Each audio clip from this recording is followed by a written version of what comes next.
Great. No, thanks, Arlen, and happy to be here and happy to be presenting. Appreciate the support that you've given the company over the past, call it year, since we really set out to start this project. And I think things have really shaped up over the past, call it 6 months, culminating with the successful raise in February of this year and closing of our transaction. Yeah, and with that, we're excited to move forward and really get to work on these projects that we see have significant upside and are in one of the best jurisdictions to work in the world.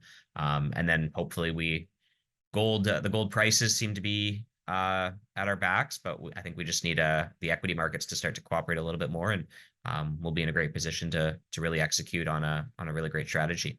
So at the outset, Scorpio Gold is a company that I recently joined as CEO as of February 23rd, 2024. We set out to recapitalize and take a new approach to Scorpio last May. We started to learn about the company and the assets that they had in Nevada or have in Nevada. And we were really impressed specifically at the outset with Mineral Ridge and the significant infrastructure and history that's come along with this project. The project's mined over 1 million ounces historically. Scorpio is a name that's been around in the capital markets since 2009. Many people may be familiar with the company. It's got an interesting history. One of the few companies to have been able to execute on buying back assets from Waterton, or taking over assets from Waterton and paying down the debt that was associated with them, to realize 100% ownership, which is a unique story. Waterton being a fairly prolific or infamous private equity firm based out of Toronto, that was very active in Nevada over the past 20 years. And with that, we really saw the opportunity with Mineral Ridge, but as we started to dig a little bit deeper and learn a little bit more about Scorpio, we really saw the opportunity with their other project, Manhattan Goldwedge, as well. So with that, I will be making some forward-looking statements today, just the general legal disclaimers. So really, at the end of the day, I'm just going to talk about the 4 key points that present this as the upside for investment in Scorpio Gold as a call it junior mining company. It's a junior exploration and mining company with assets that are permitted for production, and that we do see potential for in the immediate future production capacity. So we brought a new management, a new approach. We just, as Arlen discussed, we just closed a $6 million financing. We did set out to raise 3. We ended up raising well in excess of that, and that money will be put to good use, as I'll talk about later in the presentation.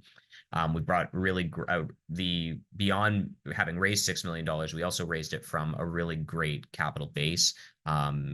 Very successful mining entrepreneurs who have an extensive history in the space, have had a lot of success. And we're really happy to have this kind of backing. I can say probably our lead order was from Adrian Day and Euro Pacific Fund, Peter Schiff's fund, and kind of the orders that lined up behind that order.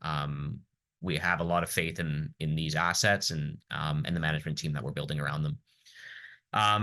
Beyond that, we have worked as part of our due diligence process last year. When we were kind of diving into Scorpio, we started to learn a lot more about the Manhattan Goldwedge Project, and the extensive exploration and data that's been done on the project historically. Over 100,000 meters of drilling across 1,200 drill holes has been done over the past 35 years.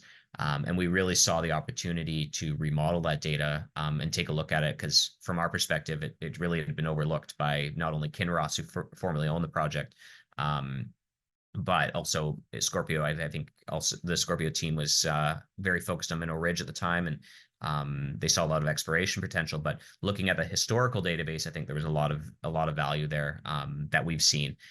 And with that, we do feel that we intend to work forward towards putting out a maiden resource, ideally before the end of this year. And building on that historical data, we've worked on an internal resource that we hope to talk about in the near future, the specific numbers. But all I can say is at this point, we see a lot of opportunity, and these numbers really do have the potential to re-rate the company from a capital markets perspective, and really the ultimate value. Beyond that resource, there's significant infrastructure at both projects. Mineral Ridge is a fully permitted heap leach operation. Theoretically, it could go back into production tomorrow. It is permitted for production. That would require some investment. However, we do see a lot of opportunity with those projects, with that project. And beyond that, there is a fully permitted feasibility study to increase the efficiencies and build a new mill, which I'll talk about in a little bit. And I think that really gives a lot of optionality alongside the new exploration target called the North Star that we brought to the table when we completed the merger of Altus Gold and Scorpio last month. So, just to talk a little bit about management directors, myself, Zayn Kalyan. I am a partner in a merchant bank called Altus Capital Partners based in Vancouver. My partner, Michael Townsend, is the director of the company. Chris Zerga, the COO of the company, has a prolific history. He's been involved with Scorpio since founding. Really strong operator in Nevada, mine operator. He's operated a number of mines and to this day still does so. Worked with Freeport for an extensive period of time as well, 35 years. And we're really happy to have Chris as our chief operator. Alnesh Mohan, our CFO, Ian Dawson, and Peter Brieger, all experienced in the capital markets, specifically in junior mining. And we really do have a great team that we're continuing to build out and continue to expand on, especially when it comes to geology. And we hope in the coming weeks and months we'll be able to announce really beefing up the team from the geologic perspective. A lot of these names are already involved in the company. But we're kind of getting our handle on the revamp, we'll start to announce them and get those names out. And we have some exciting stuff in the works, specifically with Goldwedge Manhattan. Just to talk a little bit about the share structure. So post closing of our transaction in February, which you can definitely find more about in the more recent press releases. There's 50 million shares out basic, plus the 40 million shares that we just raised at 15 cents, raising $6 million. There's some associated warrants with that, and you can kind of see the total fully diluted number. Stocks trading well. We closed the financing at 15 cents, and stocks traded consistently post-close above 20 cents. Today it's about 26 and a half. So we're really happy with that performance. We feel that share structure is very clean. A lot of the remaining Scorpio shareholders that were originally in the company at the time of closing of the transaction are long-term holders. They see a lot of value in the company and these assets. And I'm sure other companies today on the call also we're in the same position, but it's been really hard to rate these gold companies given how the equity markets have performed. And I think with that, it's people are waiting to kind of see this re-rate, and hopefully with today's gold prices, and if we continue to see these gold prices stabilize, we'll be in a position where a lot of these gold assets, specifically in jurisdictions like Nevada, will get this re-rate, and we'll start to see those values increase. So in terms of milestones and near-term catalysts, and this is really what I think a lot of investors want to hear about, we are getting to work immediately. So we're intending to start drilling in the coming weeks, really focused on Goldwedge Manhattan. And then at the end of the day, all of that work is setting the stage for building on the internal resource estimate, and then ultimately driving that forward towards a maiden resource. There's a lot of work to be done, including metallurgical studies, continuing to explore production scenarios at Manhattan and Mineral Ridge. And then beyond that, the North Star target we see has significant potential upside. And North Star is a big piece, I think, of expanding Mineral Ridge and making that asset, or really changing the economics, especially the bankable economics of Mineral Ridge, which could really change the production scenario. So we're kind of as I did say, we have the wind at our back with the current gold price, and that also opens up other scenarios for Mineral Ridge and the feasibility study. We're going to be continuing to put out more data around those projects, but really at the outset, our focus is get to drilling, work towards leverage those exploration program results, and then work towards getting a compliant resource out here on Manhattan Wedge. So as I said, there's two projects. Mineral Ridge has a prolific history. It's been mined on and off since the 1800s. It's produced 1 million ounces, 500,000 ounces since the 80s, so modern history. And then Manhattan Goldwedge is actually two projects. So Goldwedge, Scorpio's held since 2012. And Goldwedge has a 400. I'll jump right into it. Goldwedge is a permitted underground mine with a 450 ton per day permitted gravity mill. It's currently operational. It's not operating, but it is operational.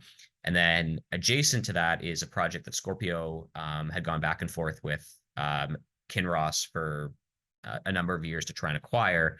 And it's for a 4,300 acre package. Basically compromises a former Echo Bay mine that was mined in the 80s called Manhattan. And Manhattan, as I did say, has had a lot of historical drilling, a lot of historical exploration, both by Kinross and Echo Bay. And we really see a lot of potential in this. It kind of is this package of ground that's been looked over. I don't think the capital markets really appreciate that Scorpio's even held this for the past 3 years. And then beyond that, Scorpio's also had really great exploration results from it. The mill is very interesting. There's probably a number of scenarios on the mill in terms of toll milling. There is no mill like this in a 300-mile radius of Manhattan. And that presents a pretty interesting opportunity in that there are a number of mom and pop kind of operations, small patented mines that do have high grade ore that does need a home. The closest project to Manhattan Wedge the closest mill to Manhattan Wedge is Round Mountain, which is 10 miles to the north on the other side of the Manhattan caldera, which in itself presents a very interesting opportunity. But what's very interesting about this mill is that given its size, it really is kind of perfectly situated to deal with a lot of these high grade patented solutions or patented mines. And that's really kind of the opportunity we see. But as I have said, exploration is kind of where we're focused, and Manhattan and drilling at Manhattan is really the ultimate immediate opportunity. So I've talked about 1,200 drill holes, 100,000 meters of drilling a number of times, but I really do like to hammer that point home, and that there's been a lot of money spent on this project. You can see some of the high grade drill intercepts that Scorpio received in 2021 and 2022. Probably the best being this 27 grams over 16.8 meters. Really, as a part of we're still in the process of doing our targeting for this upcoming drill program. And there's a number of factors included in that, but there's a lot of opportunity to continue to step out. Hoping in the next version of this presentation that we'll have kind of imminently, we're going to be showing some of the slices and the block model underneath the ground, so you can so we'll be able to kind of demonstrate the mineralized opportunity. Yeah, one other thing I'd like to bring here, I'd like to also mention is that a lot of these holes from the 2021 and 2022 program, these are open along strike, but they're also open at depth in that they did end in mineralization. So there's lots of indications that these structures continue at depth, and that the mineralization could potentially get even better. So we're very excited to kind of get drilling. We're going to be drilling some much deeper holes in this next campaign, some 1,500 foot holes. So yeah, we're really excited to get to work on that. So one other thing, I'll just go back to the slide just to show. The Reliance Fault is the ultimate structure that controls the mineralization of the Manhattan mine. At the north end here, you can see right just above where it says Goldwedge Mine is the margin of the Manhattan caldera, which is shared on the other end of the caldera by Round Mountain. And this contact point, we believe, has a lot of exploration potential as well. It has not been drilled historically, so we do intend to get to work there in the future.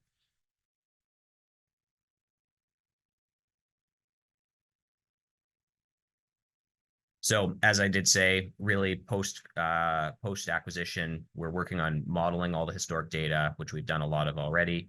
Working on targeting the next drill program, get some great results. Almost all the historical drilling, vast majority of it was RC. We are going to be doing core, which will allow us to leverage those results as we work towards a maiden resource, but as well as for metallurgical purposes and structural purposes as well. So I've talked a lot. Last point I'll make on Manhattan Wedge before I forget is also, as I did mention, infrastructure permitting on Goldwedge is very significant. But beyond that, there's also the water rights are very valuable in Nevada. So having water rights on both projects is pretty significant. And water rights at Manhattan are very valuable. So jumping to Mineral Ridge and North Star, which is a project that when most people hear Scorpio is what they associate with Scorpio is Mineral Ridge. We were introduced to Scorpio, and how we kind of came to the company was we had optioned the North Star about a year ago. And North Star we see as a great greenfield exploration target. It's got a lot of high grade samples all along strike that I'll talk about in a second. But those targets, we started talking to Scorpio, kind of realized the position that the company was in, subject to been kind of the victim of these awful markets over the past 10 years. And we saw this opportunity to really kind of put the companies together and consolidate this mass structure. So at the end, Mineral Ridge is a 12-mile long football-like structure with, you have the Mineral Ridge mine at this end, which has a lot of history, but then you have the rest of the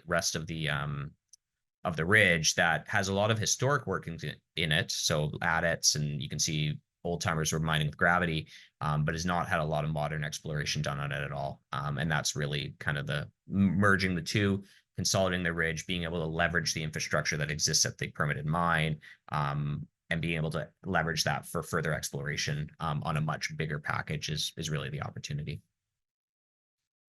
This slide just kind of talks a little bit about the historic production. As you can see, almost 1 million ounces, 980,000 ounces historically. It talks a lot about the different projects. Historically, Mineral Ridge was underground. A lot of the mining was done historically, was underground, and then eventually those pits, that underground was actually mined out and broken out into pits. With the most recent production being the 290,000 ounces that Scorpio produced between 2010 and 2017. So one of the key challenges Scorpio has always faced and Mineral Ridge has always faced is efficiencies. So the mine is a heap leach operation currently. The gold at Mineral Ridge is silico quartz encapsulated. So it does, the company or the heap leach only gets about 65 to 67% recovery off the leach pad. And there is a lot of work involved in crushing as well. So it basically crushes down the ore to what's effectively kitty litter. So there is actually a lot of gold left on the current leach pads, but 80,000 ounces kind of minimum left on the leach pad. But beyond that, when mining did kind of wind down in 2018, there was the focus on the idea of moving towards they're building a 4,000 ton per day ball mill with a CIL plant on it. And that would enable 90% plus recoveries. That feasibility study was positive in 2018. It was done at $1,200 gold price. Today, still significantly economic, and we are working towards kind of putting together updated numbers based upon that. One of the unique things about this too, as I've hit on water rights, but one of the other unique things about this feasibility study is that all of the work that's necessary to build this mill and CIL plant is all permitted. So this is not a 5 to 6 year permitting exercise. This is if you had the capex capital ready to finance this, and you can demonstrate a bankable economics, then you could break ground tomorrow on getting this going, which is unique. Just to talk a little bit about North Star, as I said, along strike, kind of the unexplored area of the ridge. You have these high grade 1 ounce per ton samples on echelon breccias, or where these have been found. We see this as a great target. We have a number of very accomplished geologists who also do see a lot of potential in this target. And really the opportunity, as I hit on, was the ability to expand the ridge, expand the resource, and really change the economics of the infrastructure that exists in Mineral Ridge to build a much larger project. Here you can kind of see some of the geophysics. This is the VTEM that was flown over the ridge. You can see these high grade zones, pipes that are associated. This is the pyrite that's associated with the high grade samples. Some images of the infrastructure. Mineral Ridge has a full ADR plant, full operating assay lab. The company was pouring doré there until I believe about 2014. I can see some of the historical pits here.